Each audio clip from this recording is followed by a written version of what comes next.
Bonjour à tous, c'est Toy Slayer. Aujourd'hui je vous propose une nouvelle revue de figurines. Il s'agit de Krillin tiré de l'univers Dragon Ball, édité par Bandai Imagination, une figurine articulée sortie en décembre 2018 au Japon. Quand elle a été annoncée, j'ai été assez hypé parce qu'on trouve pas beaucoup de figurines de Krillin en ce moment. On en trouve surtout chez Banpresto en statuette PVC, mais en figurine articulée, il n'y en a pas des masses. Il y avait une autre figurine de Krillin sortie chez Bandai Imagination il y a quelques années, mais malheureusement maintenant elle est cotée, elle coûte une blinde, environ 130 €, même plus parfois. Et du coup, quand celle-ci est sortie, je me suis jeté dessus, et en plus, elle est époque Dragon Ball, donc ça lui rajoute un petit cachet. Pour ce qui est de la boîte, c'est comme d'habitude, on retrouve une boîte vitrine où on devine le personnage avec quelques accessoires, un visuel de Krillin ici, et sur les côtés, d'autres visuels du personnage en noir et blanc, ici aussi, et dessous la boîte, et derrière on retrouve un aperçu avec quelques poses et quelques accessoires qu'on va retrouver dans la petite boîte. J'ouvre ça tout de suite et on se retrouve pour une review complète. Voilà, j'ai ouvert la boîte et son blister en plastique ici qui est vide. Je vais pouvoir vous présenter tout le contenu en détail. Donc on trouve évidemment la figurine articulée de Krillin. On a pléthore de paires de mains ici en bas comme vous pouvez le voir, notamment pour faire des Kamehameha, pour faire également la fameuse attaque Janken qu'il utilise dans Dragon Ball, là où il fait le pierre-feuille-ciseau dans les yeux de son adversaire. On trouve aussi trois visages, donc un visage souriant, un visage espiègle et un visage plus ou moins en colère. On retrouve également un socle avec une tige transparente pour faire tenir le gros Kamehameha, un Kamehameha bien sympathique avec un petit dégradé de couleur comme vous pouvez le voir, même si c'est un peu dommage parce qu'on devine un petit peu les démarcations du plastique, mais bon, quand il est en face comme ça, ça peut aller. A noter que dans les accessoires on retrouve une Dragon Ball à 6 étoiles. Oh putain,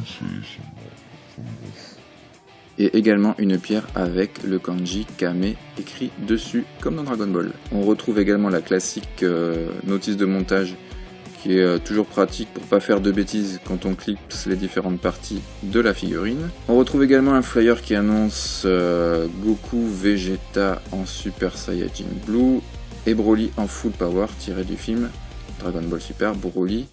Celle-ci je l'ai commandée, elle arrivera normalement en juillet, je vous en ferai donc la review sur ma chaîne cet été. Pour ce qui est de la figurine, on va lui enlever sa petite protection plastique, l'aspect général est plutôt cool.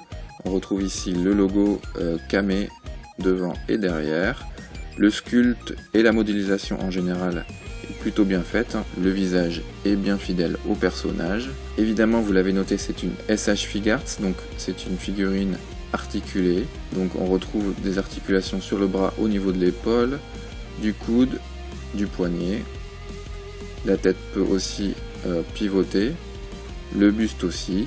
Au niveau des jambes, on a une articulation au niveau du genou, en haut de la cuisse et au niveau du pied, et même au bout du pied sur la pointe.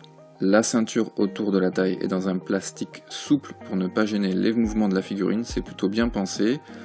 Après, évidemment, le petit point noir, c'est que Krillin est de petite taille, donc du coup, les articulations au niveau des bras notamment et du buste sont assez visibles.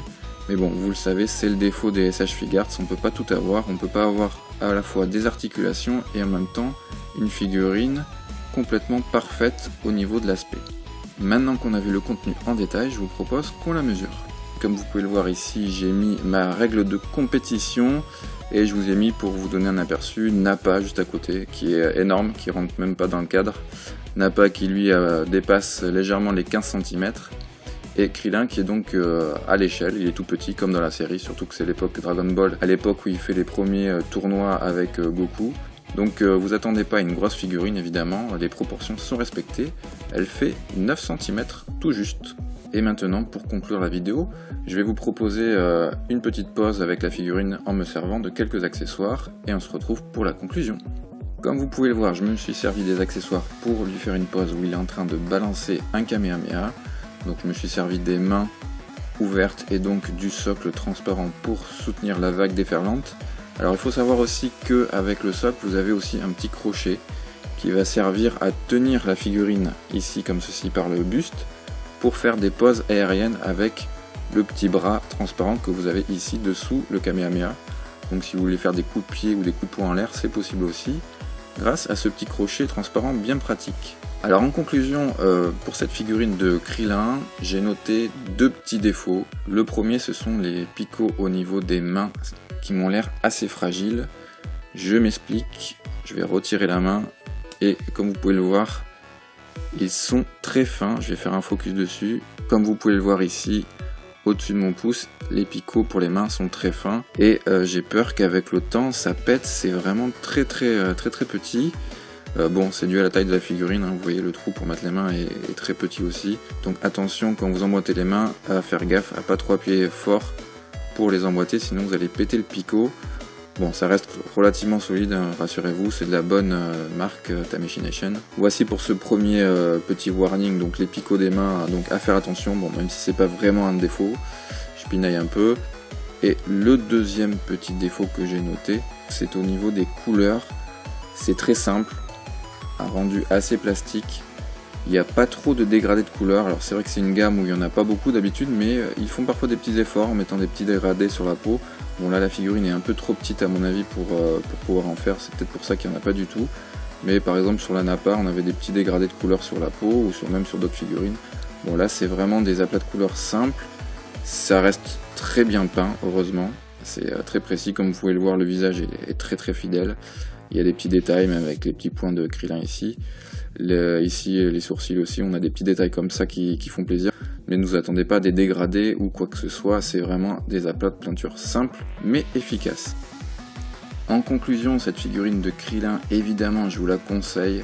Elle est vraiment chouette, elle est bien modélisée. On retrouve bien le petit côté espiègle du personnage. Et comme je vous l'ai dit en début de vidéo, il n'y a pas des masses de figurines de Krillin, surtout en figurine articulée. Donc si vous aimez bien changer les poses, etc., c'est vraiment la figurine idéale. Surtout que l'ancienne version de Krillin, époque DBZ, qui était sortie il y a quelques années chez Bandai Tamechination, comme je vous l'ai dit en début de vidéo, elle coûte maintenant dans les 130 €, même plus parfois. Donc n'hésitez pas à vous faire plaisir. On est actuellement en mai 2019 et la figurine coûte encore dans les 45-50 €. C'est un rapport qualité-prix vraiment honnête pour ce qu'elle propose. Voilà, j'espère que cette review vous aura plu et vous aura permis de vous faire une idée sur cette figurine. On se retrouve dans moins d'un mois pour une autre vidéo et je vous dis à bientôt. Tchuss!